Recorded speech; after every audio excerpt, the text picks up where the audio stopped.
UPSC teacher बोली, मेरे लिए ज़मीन नहीं बेची। भास्कर के सवालों पर गुंजन के जवाब जानिए। मैं पिछले 3 साल से अकेले किराए के मकान में रह रही हूँ। बच्चे के लिए खाना बनाना, उसे पढ़ाना और ड्यूटी पर जाना, क्या यह सब आसान है? एक लड़की इससे ज़्यादा और क्या करे? मैंने खुद मेहनत करके नौकरी हासिल की। बीएड एंट्रेंस निकालने के बाद उन्होंने पति 1 रुपये भी मदद नहीं ली है।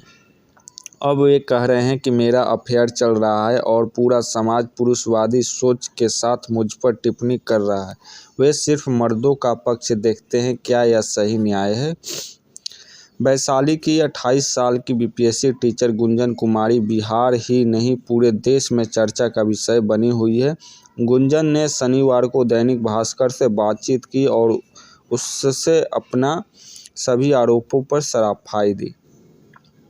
क्या गुंजन वास्तव में अफेयर में है? उनको पति का तलाक देने का फैसला क्यों लिया? शादी से लेकर बीपीएससी शिक्षिका बनने और वर्तमान पति से चल रहे पूरे विवाद की कहानी को सवाल जवाब के जरिए पढ़िए। बीपीएससी की तैयारी कब और कहां कैसे की? जवाब: साल 2018 में हाजीपुर के यादव चौक के पास मेरे पति ने एक किराए का मकान लिया ताकि उनकी दुकान अमन प्रिंटिंग एंड डिजिटल आने जाने में आसानी हो। मैं अपने पति और बच्चे के साथ उसी किराए के मकान में रहती थी। इस दौरान सब कुछ सामान्य चल रहा था। मैं बीएड पास कर चुकी थी और सीटेट की तैयारी कर रही थी। अगले साल मेरा सीटेट निकल गया, लेकिन बिहार सरकार की योजनाएं बंद हो गई थी, जिस वजह से मुझे नौकरी नहीं मिल पाई। इसके बावजूद मैं लगातार मेहनत करती रही। पति से अनबन की शुरुआत कैसे हुई?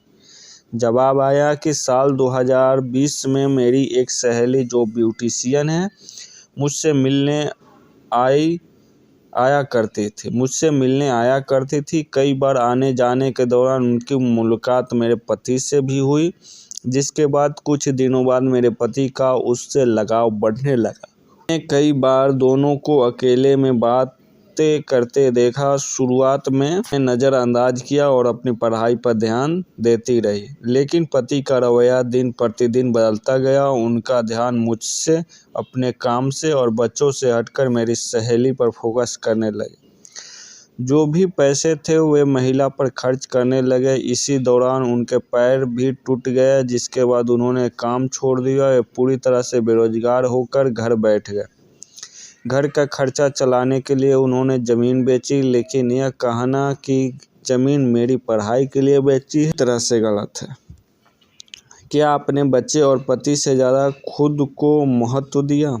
मीडिया पर कुछ पुरुषवादी सोच वाले लोगों के तरह से कमेंट देख रही हूँ, लेकिन मुझसे इससे कोई फर्क नहीं पड़ता। आपके सवाल के जवाब में इतना कहना चाहूँगी कि साल 2021 में कोरोना महामारी के दौरान मैं अपने बच्चे के साथ लगभग अकेली हो गई थी। मुझे पति का बिल्कुल भी साथ नहीं मिल रहा था।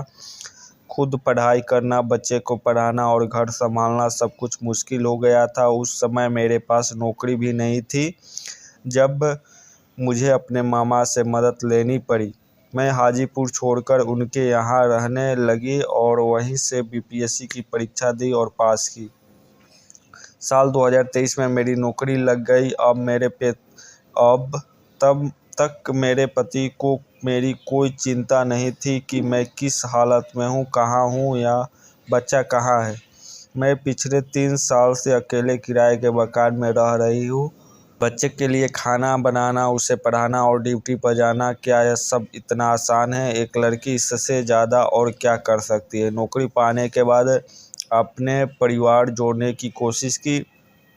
जी हाँ, नौकरी लगने के बाद मैंने अपने पति को वापस सही रास्ते पर लाने की कोशिश की। मैंने उनसे कहा कि वे जो गलतियाँ कर रहे हैं उन्हें छोड़कर परिवार के साथ रहें, लेकिन उस समय तक उन्हें यह भी होश नहीं था कि उनका एक बच्चा और पत्नी भी है। मैं एक पत्नी के रूप में जितना कर सकती थी उतना मैंने किया। पति का कहना है कि दूसरी शादी के लिए अपने तलाक की अर्जी दी। जवाब: यह बिल्कुल भी सही नहीं है। साल 2023 में ट्रेनिंग के बाद पोस्टिंग से पहले मैंने अपनी सहकर्मी शिक्षिकाओं के साथ दार्जिलिंग ट्रिप की योजना बनाई थी। दार्जिलिंग जाने से पहले हमने अपने घर वालों को उनकी जानकारी दी थी। दार्जिलिंग जाने के बाद मैं लगातार वीडियो कॉल के जरिए घर वालों से जुड़ी हुई हूँ और उस समय के सारे वीडियो आज भी मेरे पास मौजूद है। मैं दार्जिलिंग जाने से पहले बच्चे को अपने पति के पास छोड़कर गई थी। इसी बात को लेकर मेरे पति मुझ पर आरोप लगा रहे हैं कि मैं किसी व्यक्ति के साथ गई थी और मेरा उससे अफेयर है। यही बात वे मीडिया पे भी कह रहे हैं।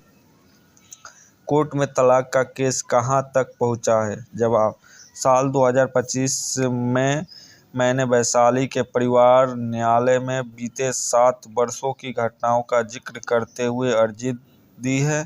तलाक के मामले में मैंने अपने पति के अफेयर से जुड़ी बात का भी जिक्र किया है। पति से जवाब तलब किया गया था। इसी बीच उन्होंने मेरे ऊपर अफेयर समेत कई आरोप कोर्ट में लगाए हैं, लेकिन वे उन पे एक भी आरोप साबित नहीं कर पाए हैं। मामले की सुनवाई जारी है। मुझे न्याय मिलने की उम्मीद है। बच्चे को पाने की कोशिश की, उसकी कस्टडी पर क्या कहना है? इस पूरे मामले में मेरे बच्चे को घसीटा जा रहा है। साल 2022 से मैं अपने पति से अलग रह रही हूँ, लेकिन अपने बच्चे से कभी अलग नहीं रही हूँ।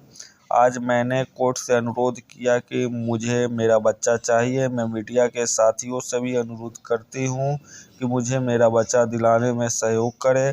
जब समय खराब था तब मैंने उसे पाला पोसा, ऐसे में उसके ऊपर मेरा अधिकार कैसे नहीं हो सकता? उसी बच्चे की वजह से मैं इन दिनों पति के संपर्क में थी और लगातार उसका हाल चाल लेती रहती थी।